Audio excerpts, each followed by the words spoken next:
No, I read an article on golf.com where they were talking about why some of the American golfers chose not to go. But I mean, that's a whole choice thing, and who knows. But it's a little unfair in my view. Anyway, Andrew, we got a lot of people coming on the line, so I want to get to them. We're going to begin with Bruce in Youngwood. You're first up tonight. Bruce, go ahead.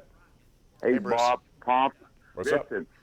I've been, for a whole year, I've been wanting to say this. The Pomp was right. Tony was right when he said about Leonard Fournette.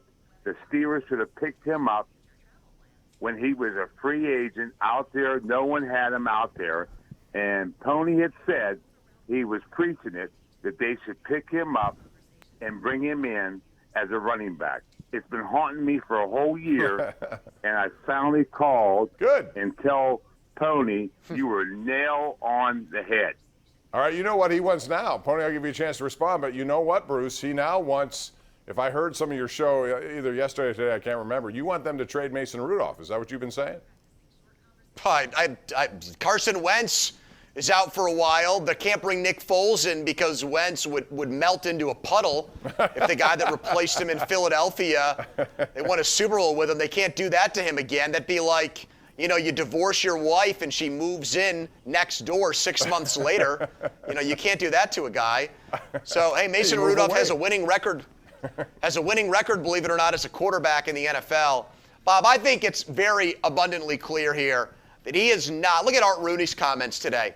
The last thing they want to do is make Mason Rudolph their next starting quarterback. Is that now becoming obvious to everybody? They didn't want to turn it over to him after last year. They gave Ben an extra shot. Now they're at least leaving the door open for a 40-year-old Ben Roethlisberger, even though he doesn't have a contract for next year.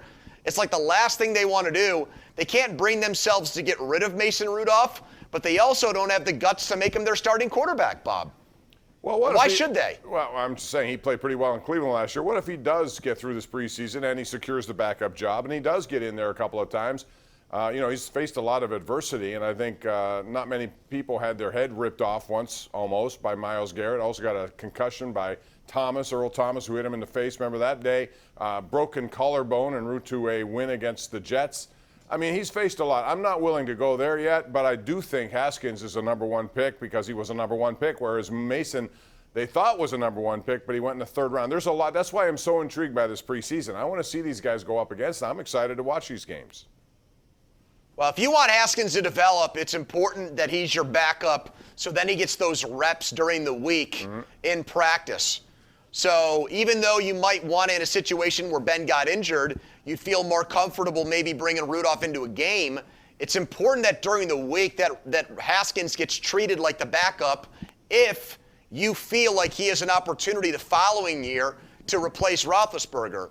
If you don't, well then, I don't know really what you're doing. I mean, I guess you make him a third-string developmental guy. A lot of teams don't even carry 3 quarterbacks anymore, and I don't think the Steelers could sneak him through to the practice squad at this point. I'm starting to think more and more that Mason Rudolph is Landry Jones. Once in a while, he has a series or he has a throw that makes you think, oh, this guy's not a bad NFL quarterback, and then 2 weeks later, the Steelers are cutting him, and then 6 months after that, the guy's working for a construction company in Dallas, Texas. With a nice little retirement package from the NFL, because they do make pretty good money. Let's go to Mike in Pittsburgh, joining me right now on Pittsburgh CW. What's up, Mike? Hey, how you doing? Good. Hey, real quick, I don't hold you up long, but I want to talk about Brian Hayes and his lack of effort in the last 2 weeks. I mean, tonight again, he hits the ball. It's sharply back to the pitcher. Guys on first after the Pirates take the lead. He stands in the box and looks at it. Then you watch him running down to first. He's jogging, chopping his steps, and he's out by a quarter of just barely out. Yeah, tonight again, ball hit the third. Chopper, not a real hard play. He nonchalantly, slowly goes up to it, throws it to first. You know, it barely gets the guy out. The other night, he went slow. Well, yeah, I'm more concerned, Mike.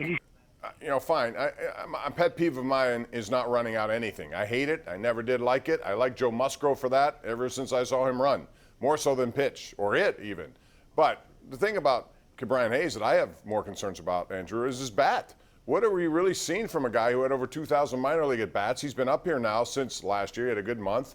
People automatically accept, you know, he's the franchise guy. Is he? What is he right now? I think Brian Reynolds is that for them. I mean, maybe Hayes will develop more power, but, he didn't hit for a lot of it at AAA. I think it took a little while for Major League Baseball, for the National League and their pitchers to kind of adjust to him. I think he's a great defensive third baseman. I don't have any, questions about the plays he makes in the field.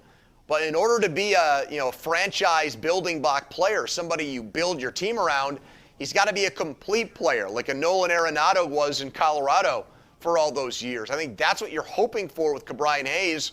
I just don't think he can get to that level, Bob. I think he's got to be more of a complementary player.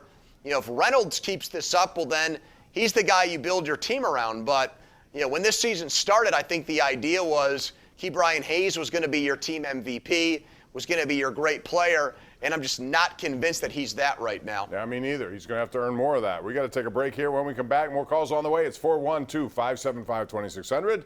This is the Ireland Contracting Nightly Sports Call, Pittsburgh CW.